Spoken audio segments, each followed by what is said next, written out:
ரிஷபராசிக்காரர்களுக்கு இன்னொன்று அஷ்டமத்து சனி பகவான் பார்க்க போகிறார்.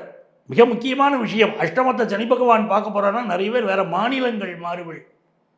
சில பேருக்கு என்ன கேட்டீங்கன்னா ஹெல்த் ரீதியாக சில ப்ராப்ளம் இருக்கும். ஒரு uric acid problem, kidney problem, ஏதோ ஒரு ப்ராப்ளம் ரிஷபராசிக்காரர்களுக்கு வருது. அதுக்குள்ள மெடிக்கல் அட்வைஸை ப்ராப்பராக எடுத்தால் போகும், உங்களுக்கு நன்மைகள் நடக்கும். உங்களுக்கு அவர் கர்மகாரகன் அவர் தான். அவர் பாக்கியாதிபதியும் அவர் தான், பாதகாதிபதியும் அவர் தான். ரிஷபராசிக்காரா நல்லதை நினைச்சா அவர் நல்லது செய்கிறார். எதை நினைக்கிறாயோ அது நடக்கிறதுங்கிறாங்க இல்லையா, ரிஷபராசிக்கு தான் உண்மை. பாசிட்டிவாக நினைச்சா பாசிட்டிவாக நடக்கும், நெகட்டிவாக நினைச்சா நெகட்டிவாக நடக்கும். அதனால இந்த காலத்தில் பாசிட்டிவாக நீங்கள் நினைங்க.